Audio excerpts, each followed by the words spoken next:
गर्न आएको पक्राउ गरेर होइन सर प्लिज योमा पक्राउपछि लेखौँ हामी जाउँ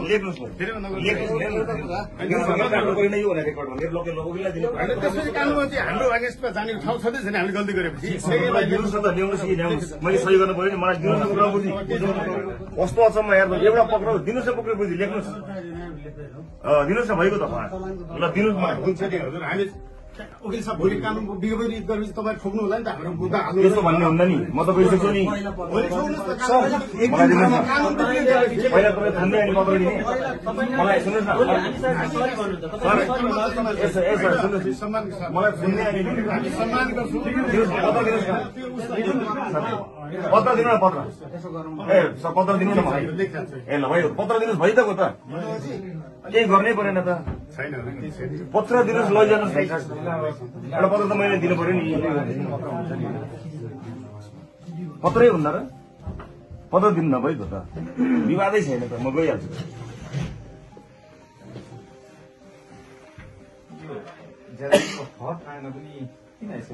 केही छैन उहाँहरूलाई गर्न दिउन केही छैन कानुन त कानुन बनाउने जस्तो लाग्छ त्यही गरिदिनुहोस् मलाई केही आपत्ति छैन म तयार छु मैले दिनु तपाईँको यहाँको नाम सोधेँ हजुरको नाम आवश्यक छैन पछि बुझिहाल्छु म दर्शक दिन्छु त्यही राख्नु सम्पूर्ण आमा बुवा दाजुभाइ दिदीबहिनीहरू मेरो घरमा प्रहरी आएको छ मैले समाचारबाट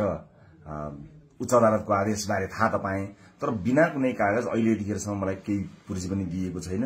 कागज पनि दिएको छैन मेरो घरभित्र आएर बेडरुमभित्र आउनुभएको छ मैले सार्वजनिक पनि गरिसकेको छु अब यसरी तैनाथ उताबाट आदेशभन्दा पहिले तैनाथ हुने यो सबै चिजले एउटा ठूलो आशंका सृजना गरेको छ मैले सम्मानित अदालतको आदेशलाई सधैँ मानेकै छु कानूनलाई मानेकै छु म पहिला पनि आफै उपस्थित हुन गएको हुँ अहिले पनि सार्वजनिक गरेकै छु तर यो राज्य आतंक यो धरपकड ममाथि के कारणले भइरहेको छ मैले बुझ्न सकेको छैन भोलिको चितवनको कार्यक्रमलाई निरन्तरता दिनु होला मलाई लागेको थियो म केही कुरा भन्छु भनेर तर जुन तरिकाले अहिले यो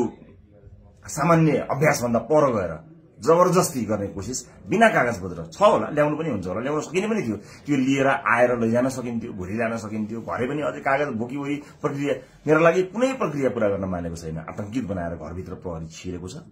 म यसैमै गिरफ्तारी दिन्छु भनेर बसेकै छु जे होस्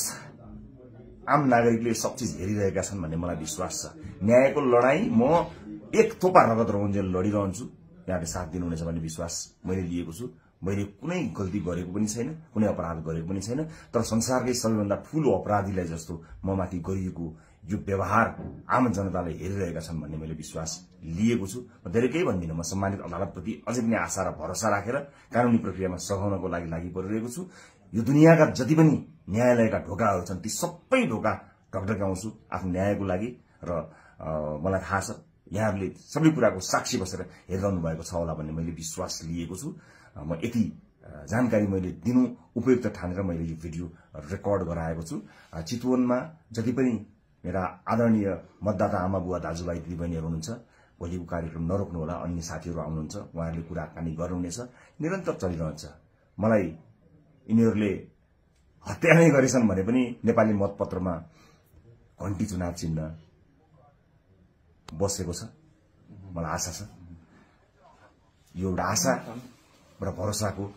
आवाज हामीले बुलन्द पारिसकेका छौं निरन्तरता प्रदान गर्नु होला म कानुनी लडाईमा छु जनताले देखेका छन् बुझेका छन् आशा छ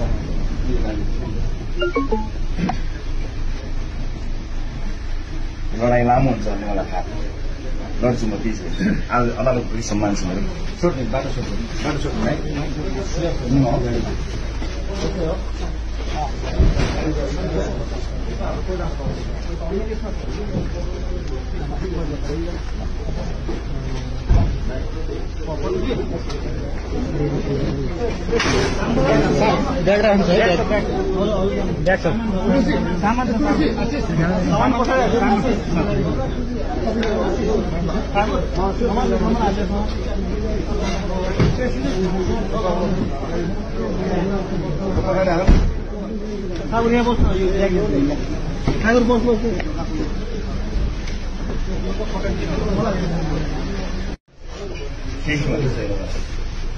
जनताले देखेका छन् बुझेको छ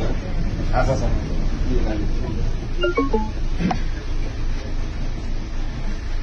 लडाइँ लामो हुन्छ भन्ने मलाई थाहा लड्छु म त्यही छैन आज अदालतको सम्मान छ मेरो सोध्ने बाटो सोध्ने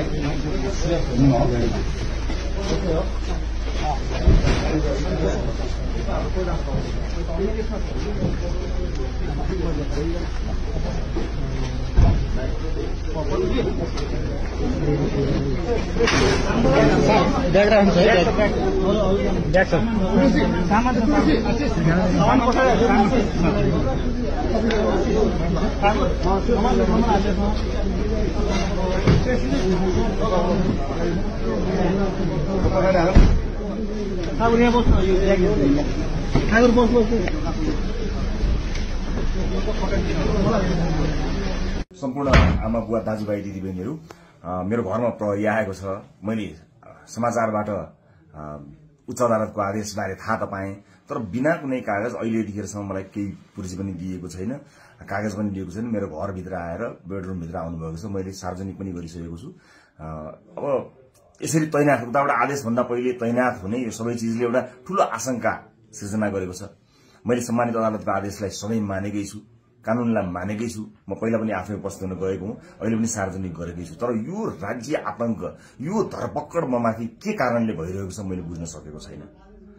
भोलिको चितवनको कार्यक्रमलाई निरन्तरता दिनु होला मलाई लागेको थियो म केही कुरा भन्छु भनेर तर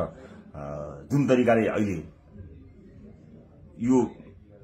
सामान्य अभ्यासभन्दा पर गएर जबरजस्ती गर्ने कोसिस बिना कागजपत्र छ होला ल्याउनु पनि हुन्छ होला ल्याउन सकिने पनि थियो त्यो लिएर आएर लैजान सकिन्थ्यो भोलि जान सकिन्थ्यो घरै पनि अझै कागज बोकीवरी प्रक्रिया मेरो लागि कुनै प्रक्रिया पूरा गर्न मानेको छैन आतंकित बनाएर घरभित्र प्रहरी छिरेको छ म यसैमै गिरफ्तारी दिन्छु भनेर बसेकै छु जे होस्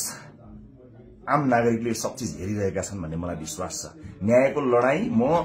एक थोपा रगत रहुन्जेल लडिरहन्छु यहाँले साथ दिनुहुनेछ भन्ने विश्वास मैले लिएको छु मैले कुनै गल्ती गरेको पनि छैन कुनै अपराध गरेको पनि छैन तर संसारकै सबैभन्दा ठूलो अपराधीलाई जस्तो ममाथि गरिएको यो व्यवहार आम जनताले हेरिरहेका छन् भन्ने मैले विश्वास लिएको छु म धेरै केही भन्दिनँ म सम्मानित अदालतप्रति अझै पनि आशा र भरोसा राखेर कानूनी प्रक्रियामा सघाउनको लागि परिरहेको छु यो दुनियाँका जति पनि न्यायालयका ढोकाहरू छन् ती सबै ढोका ढकढकाउँछु आफ्नो न्यायको लागि र मलाई थाहा छ यहाँहरूले सबै कुराको साक्षी बसेर हेरिरहनु भएको छ होला भन्ने मैले विश्वास लिएको छु म यति जानकारी मैले दिनु उपयुक्त ठानेर मैले यो भिडियो रेकर्ड गराएको छु चितवनमा जति पनि मेरा आदरणीय मतदाता आमा बुवा दाजुभाइ दिदीबहिनीहरू हुनुहुन्छ भोलिको कार्यक्रम नरोक्नु होला अन्य साथीहरू आउनुहुन्छ उहाँहरूले कुराकानी गर्नुहुनेछ निरन्तर चलिरहन्छ मलाई यिनीहरूले हत्या नै गरेछन् भने पनि नेपाली मतपत्रमा घण्टी चुनाव चिन्ह बसेको छ मलाई आशा छ यो एउटा आशा र भरोसाको आवाज हामीले बुलन्द पारिसकेका छौं निरन्तरता प्रदान गर्नु होला म कानूनी लडाईमा छु गर्न आएको पक्राउ होइन सर प्लिज योमा पक्राउपट्टि लेख्नु हामी जाउँ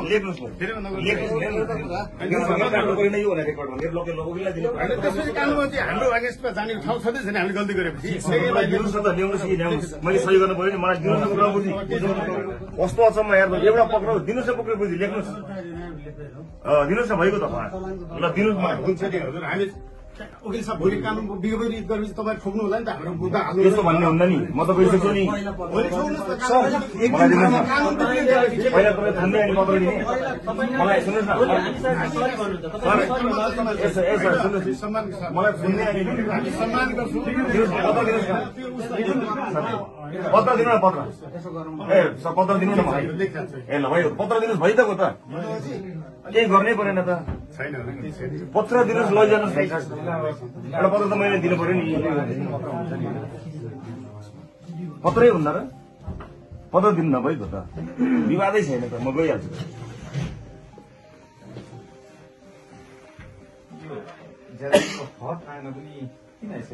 केही छैन उहाँहरूलाई गर्न दिउन केही छैन